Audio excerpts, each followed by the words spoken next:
আরে ভাই, পকেটে 2-4 টাকা জমলেই তো ভেতরে কেমন কেমন সুড়সুড়ি দেয়, তাই না? মনে হয় ব্যাংকে রাখলে ইঁদুরে খেয়ে নেবে। সকালে বড় মামা পানের পিক ফেলতে ফেলতে জ্ঞান দেয়, বাবা জমি কেনো, জমি হলো খাঁটি সোনা। আর বিকেলে চায়ের আড্ডায় বন্ধু বলে, আরে ধুর, জমিতে কেস কামারি, সোনা কিনে রাখ।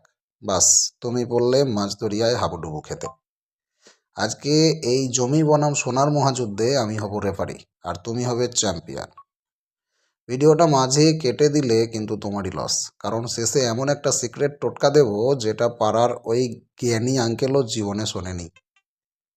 প্রথমে আসি আমাদের প্রথম হেভিওয়েট প্রতিযোগী, মিস গোল্ড বা সোনার কথায়। সোনা হলো বাঙালির ইমোশন আর বাড়ির গিন্নিদের পরম অহংকার। মেয়ের বিয়ে, সোনা লাগবে। বউকে মানাতে হবে, সোনা লাগবে। পনির ফনির সবের সামনে গুড বাই। সোনার সবচেয়ে বড় সুবিধা হলো লিকুইডিটি বা তারল্য। শব্দটা খটমট লাগছে? আরে বাবা, লিকুইডিটি মানে বিপদের সময় কত তাড়াতাড়ি বেচে ক্যাশ পকেটে ঢোকাতে পারো। ধরো রাত 3টের সময় এমার্জেন্সি টাকার দরকার পড়লো, তুমি কি তোমার জমির বাথরুমটা ভেঙে বিক্রি করতে পারবে? এই ডিশের পাশে একটা সিকিউরিটি গার্ড দাঁড় করিয়ে রেখো, না হলে 5 মিনিটেই ধা। কিন্তু ঘরে সোনা থাকলে সকালেই সেটা ক্যাশ। আর ইনফ্লেশন বা মুদ্রাস্ফীতির নীরব চোরের হাত থেকে বাঁচানোর জম হলো এই সোনা।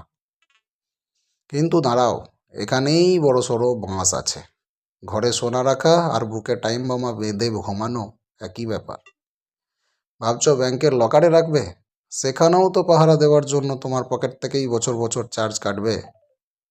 তার উপর গয়না বেচতে গেলে দোকানদার আতস কাঁচ লাগিয়ে বলবে, খাদ আছে, 20% কম পাবেন। মানে কেনার সময় বেশি, বেচার সময় লস প্রজেক্ট। এবার আসি আমাদের দ্বিতীয় প্রতিযোগী, মিস্টার ল্যান্ড বা জমির কাছে। যার যত জমি তার তত দাপট। ছাতি একদম 3 ইঞ্চি চওড়া। জমির সবচেয়ে বড় সুবিধা হলো ক্যাপিটাল অ্যাপ্রিসিয়েশন। আজ কিনলে 10 বছর পর দাম রকেটের মতো উঠবে। পাশ দিয়ে একটা মেট্রো যাওয়ার প্ল্যান হলেই বাস। সকালে উঠলে ফকির, আর বিকেলে ঘুমানোর আগে দেখলে তুমি এলাকার ডন।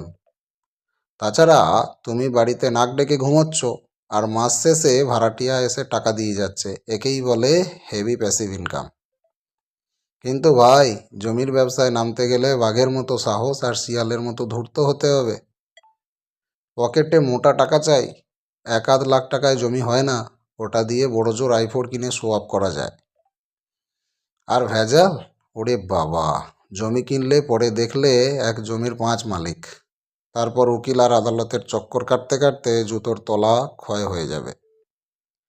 একটা কথা ডায়েরিতে লিখে রেখো, জমি কিনলে বাড়ে দেমাক, আর মামলা খেলে ফাটে মস্তক। আর তুমি চাইলেই কাল সকালে জমি বেচতে পারবে না।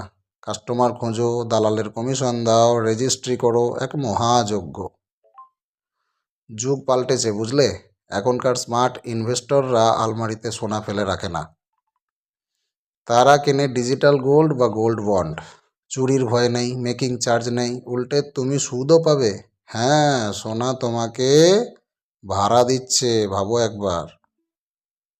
এবার সেই সিক্রেট ফর্মুলা, কান খুলে শোনো। কখনো সব ডিম এক ঝুড়িতে রাখবে না। যদি তুমি ইয়াং হও, রক্ত গরম থাকে, আগামী 10-12 বছর টাকার দরকার নেই, তাহলে চোখ বন্ধ করে জমি কেনো। জমি হলো টেস্ট ম্যাচ, ধৈর্য ধরলে সেঞ্চুরি পাক্কা। আর যদি 2-3 বছরের মধ্যে মেয়ের বিয়ে বা ছেলের পড়ার খরচ থাকে, তাহলে সোনা বেস্ট। সোনা হলো T20, যখন তখন ফাটিয়ে রান তোলা যায়। আসল বুদ্ধিমানের কাজ হলো পোর্টফোলিও মিক্স করা। 100 টাকার মধ্যে 50 টাকার জমির ডাউন পেমেন্ট, 30 টাকায় গোল্ড বন্ড, আর 20 টাকা ক্যাশ ব্যাংকে।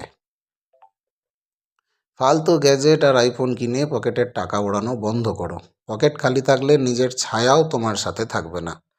ভাত, রুটি, লুচি, পরোটা, রুমাল, কাঁথা যা দিয়ে খুশি খাও, কিন্তু টাকাটা ঠিক জায়গায় রাখো।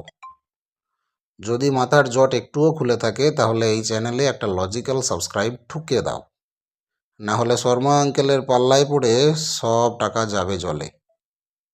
আর হ্যাঁ, কমেন্টে জানাও তো দেখি, তুমি কি জমি টিম নাকি সোনা টিম? দেখি আমাদের এখানে জমিদার বেশি না স্বর্ণকার।